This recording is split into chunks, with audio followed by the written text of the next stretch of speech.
What's on, ladies and gentlemen? My name's Ross, I like games, and today we've got a new Digimon card we need to be talking about, and we've got a ruling concerning a card that we had a look at just a little while ago.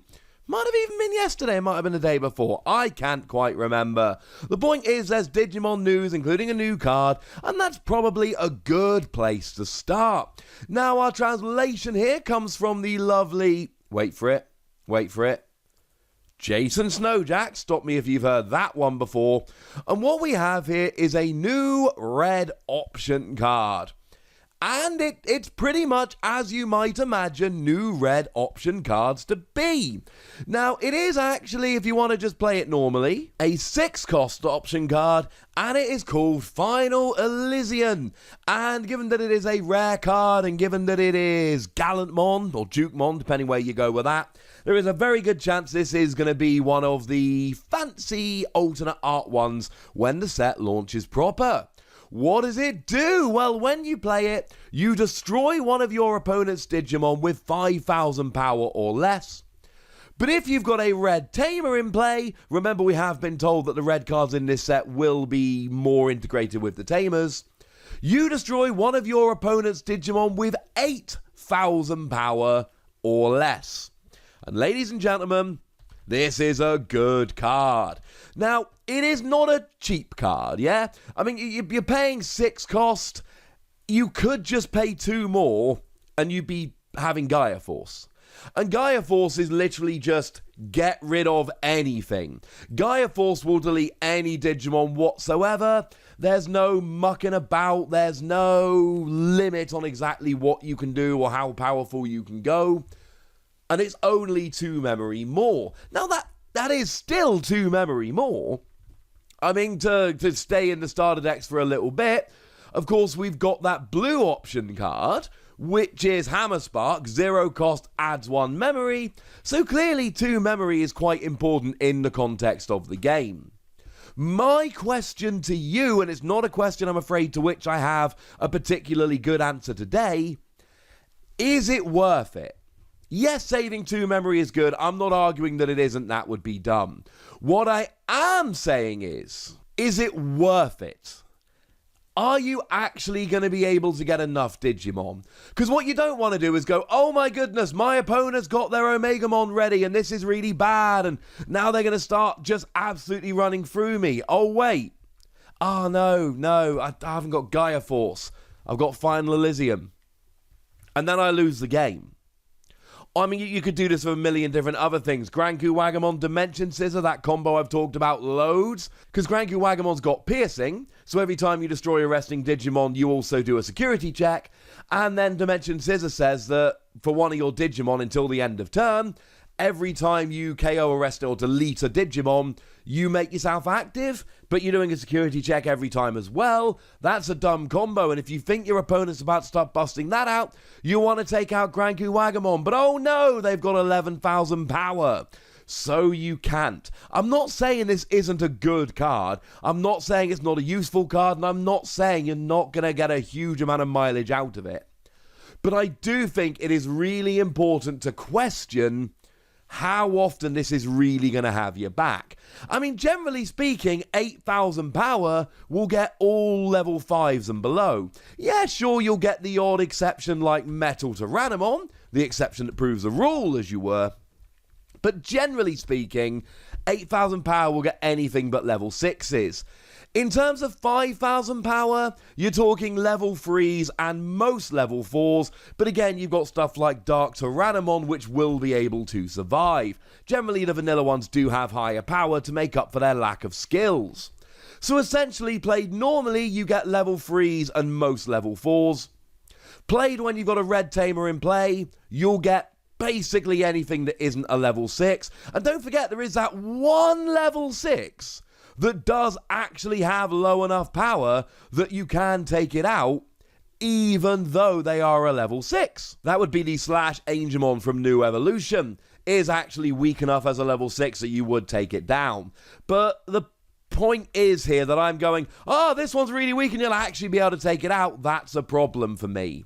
As for having a red tamer in play, and we got a bunch of red tamers, right? If you want a red tamer, you're going to have a red tamer. That part of the card doesn't interest me, because the only time you're not going to have a red tamer is super early in the game, and super early in the game, you're probably not going to have 6 memory to dedicate to this card. Early in the game, you're usually building up your board. Yes, of course there are exceptions to that. Why wouldn't there be? But most of the time, this is a mid-game-ish card, and you're going to have a tamer if you want to have a tamer. Honestly, here, I started really with this point, and I've got to end on this point for this card. It really is, are you willing to give up the level 6 KOs?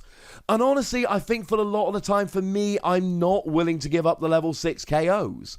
Most of the Digimon I am really scared of my opponent popping into play are level 6, and I suppose now level 7 Digimon.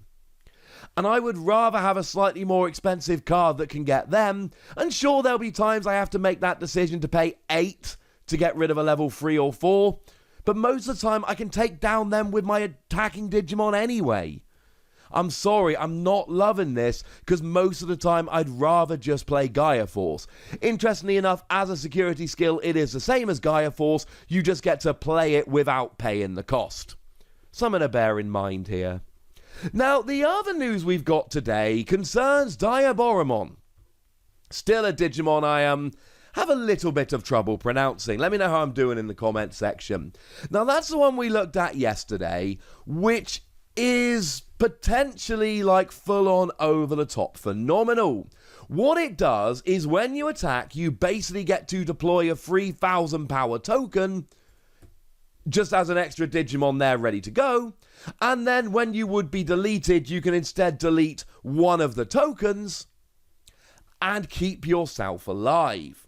Now, there is a ruling that I really want here, and it's a ruling that we don't have, and it actually concerns another card that we've previously looked at from this set, and shout out to the person that did tweet this at me yesterday, you are awesome. It's all to do with Keramon. Keramon, it's an evolution skill, so you've got to have evolved from it. But if you play another Digimon with the same name as this Digimon, you draw 1. So, if I'm making these tokens, does it count as playing a Digimon with the same name? I'm leaning towards that it wouldn't, which is why I didn't pop it in the video yesterday. But there is a chance that it will, and incidentally, if it does, that makes this way better. Shout out to Jeff Wee275 over on Twitter for tweeting this at me. It is something I'd considered. I don't think it's going to work personally, but if it does work, and we really need a ruling in the FAQ, if it does work, evolve Keramon into Diaboromon, and oh my goodness, not only are you attacking and making new Digimon when you do, you're also drawing cards. That's ridiculous. But the ruling we've actually got is all to do, and again, stop me if you've heard this one before, it's Jason Snowjacks.